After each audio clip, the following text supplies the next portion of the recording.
সময় এখানে জমিদারদের পদচারণা ছিল।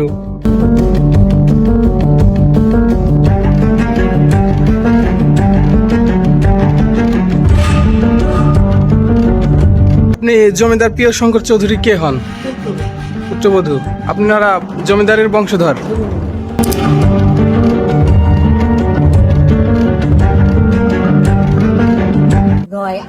আমার মেয়ের বিয়া হতো এই জায়গায়।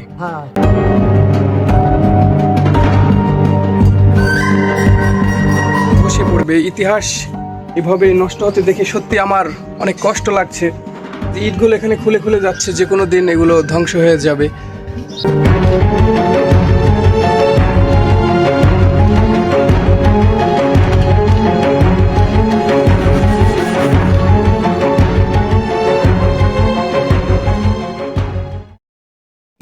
উত্তরের জনপদ নওগাঁ জেলার আত্রাই উপজেলার ভবানীপুর গ্রাম থেকে শুভেচ্ছা জানাচ্ছি। আমি শিহাব আহমেদ। আমি এখন আছি ভবানীপুর জমিদার বাড়িতে। এই জমিদার বাড়িতে এখনো জমিদারের বংশধর বসবাস করছে। আজকে আমি এই পুরো জমিদার বাড়ি ঘুরে ঘুরে দেখব এবং এই জমিদার বাড়ির পুরো ইতিহাস আপনাদেরকে শোনাবো।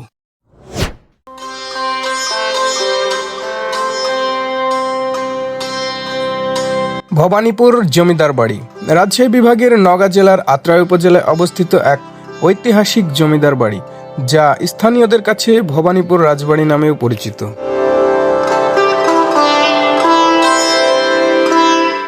জমিদার গির্জাশঙ্কর চৌধুরী এই জমিদার বংশের প্রতিষ্ঠাতা। তবে কবে নাগাদ এই জমিদার বংশ বা জমিদার বাড়ির গোড়াপত্তন হয় তার সঠিক তথ্য জানা যায়নি। গির্জাশঙ্কর চৌধুরী তার মৃত্যুর আগ পর্যন্ত এই জমিদারি পরিচালনা করেন। পরবর্তীতে তার মৃত্যুর পর তার একমাত্র ছেলে প্রিয় শঙ্কর চৌধুরী এই জমিদারি পরিচালনা করতে থাকেন।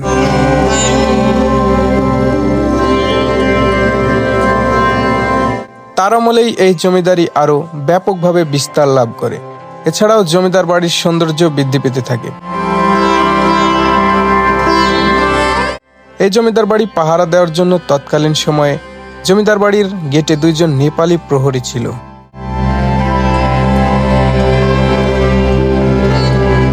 জমিদার বংশধরদের মধ্যে জমিদার প্রিয় শঙ্কর চৌধুরী ছিলেন সকলের কাছে বেশ সুপরিচিত। তিনি জমিদার বাড়ির সৌন্দর্য সহ প্রজাদের সুবিধার জন্য তার জমিদারি এলাকায় অনেক উন্নয়নমূলক কর্মকাণ্ড গ্রহণ করেন। রাস্তাঘাট, পুকুর খনন, শিক্ষা প্রতিষ্ঠান তৈরি সহ অসংখ্য উন্নয়নমূলক কাজ করেন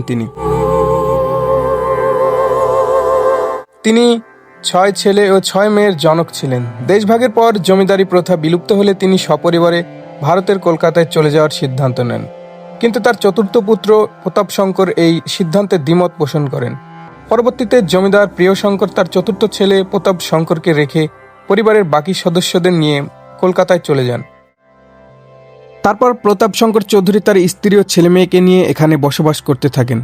তখন তিনি তার কর্মজীবন হিসেবে হাতিয়াপাড়া সরকারি প্রাথমিক বিদ্যালয়ের শিক্ষকতা করেন এবং 2005 সালে পরলোক গমন করেন। এখন এই জমিদার বাড়িতে তার স্ত্রী ও ছেলে মেয়ে বসবাস করছে।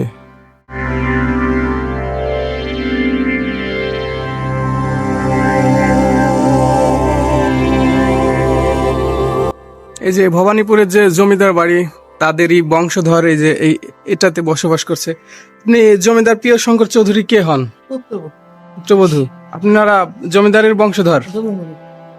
আর যে এই স্বত্বাধিকারী জমিদার বাড়ি গির্জাশঙ্কর চৌধুরী, সে আপনার কে হয়? আমার দাদু শ্বশুর।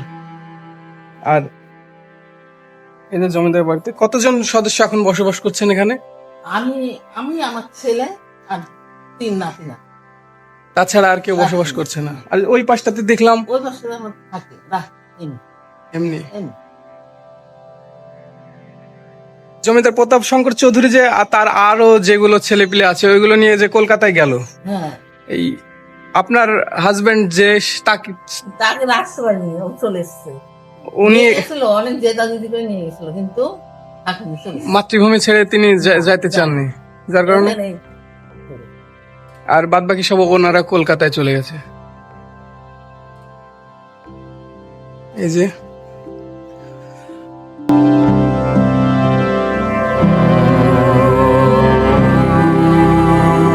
জমিদারের বংশধররা ছাড়াও সম্মুখভাগের ভবনটির উঠোনের সামনে বসবাস করছে একটি পরিবার।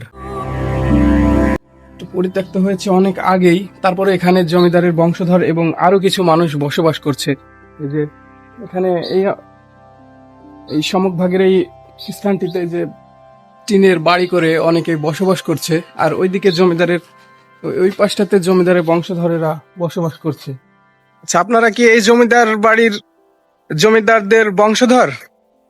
আমরা এই বাড়ির নয়, আমার মেয়ের বিয়া হতো এই জায়গা। এই জায়গায়? হ্যাঁ, আমার বাড়ি করা। এখন এখানে থাকেন? জমিদার বাড়িতে যে থাকেন, এটা জমিদার একটা ফিল আসে না? ওলা ওরা বলতে পারবে, বাবা ওলা বলিনি, আমি ওলা নেই। এই যে জমিদার বাড়ির এই যে ঘর, আর ওই দোতলা যাওয়ার যে সিঁড়ি, এই যে সিঁড়িটা দেখুন, সিঁড়ি দিয়ে আমি উপরে যাওয়ার খুবই রিস্ক। তারপরে আপনাদেরকে উপরটা দেখাই একটু গিয়ে।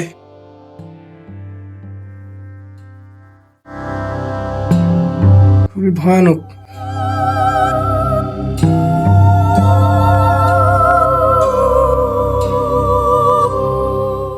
একেবারে জরাজীর্ণ হয়ে আছে, কখন বলে পড়ে যাবে।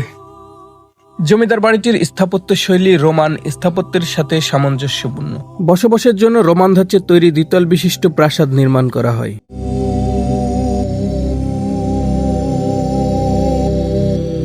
জমিদার বাড়িটি বর্তমানে অযত্নে অবহেলায় ভুগছে, যে কোনো দিন ধসে পড়তে পারে।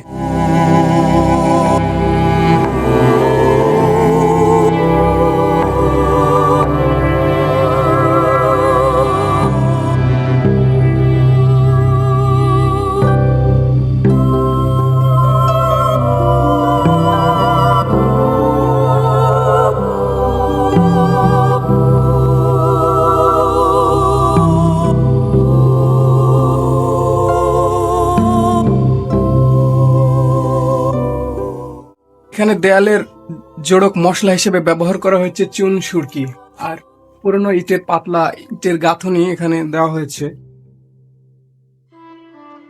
জমিদার বাড়ির যে অবকাঠামোটি দাঁড়িয়ে আছে সেটি অকেজো হয়ে পড়েছে, এটাতে আর কোনো বসবাস করার কোনো ইয়েই নেই। এখানে যে কোনো সময় এটা ধসে পড়বে। ইতিহাস এভাবে নষ্ট হতে দেখে সত্যি আমার অনেক কষ্ট লাগছে, যে একটা সময় জমিদারি ছিল, এখানে জমিদারদের পদচারণা ছিল, কিন্তু সেটা আস্তে আস্তে হারিয়ে যাচ্ছে, বিলুপ্ত হয়ে যাচ্ছে। কখন বলে এটা ধ্বংস হয়ে যাবে। এই যে এটা মূলত রান্নাঘর ছিল, আর ওই যে ওইটি দেখতে পাচ্ছেন, ওখানে জমিদারদের বসবাস করতো ওই ঘরটাতে। একটা সময় জমিদার বাড়িতে কত মানুষের পদচারণা হতো, জমিদাররা এখানে কত জৌলুসতার ছাপ এখানে।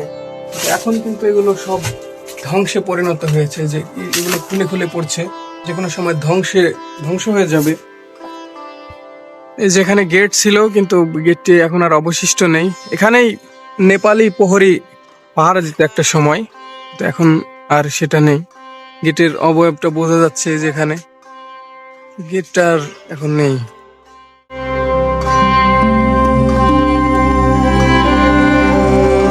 বর্তমানে জমিদার বাড়িটি একেবারে অযত্নে অবহেলায় জরাজীর্ণ অবস্থায় পড়ে রয়েছে, যে কোনো দিন ধ্বংস হয়ে যেতে পারে।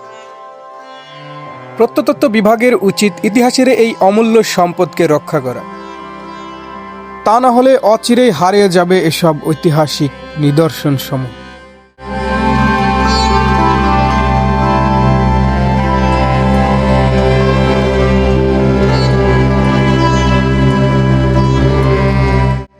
বন্ধুরা, এই জমিদার বাড়িটির অবস্থান নওগাঁ জেলার আত্রাই উপজেলার শাহগোলা ইউনিয়নের চৌধুরী ভবানীপুর গ্রামে।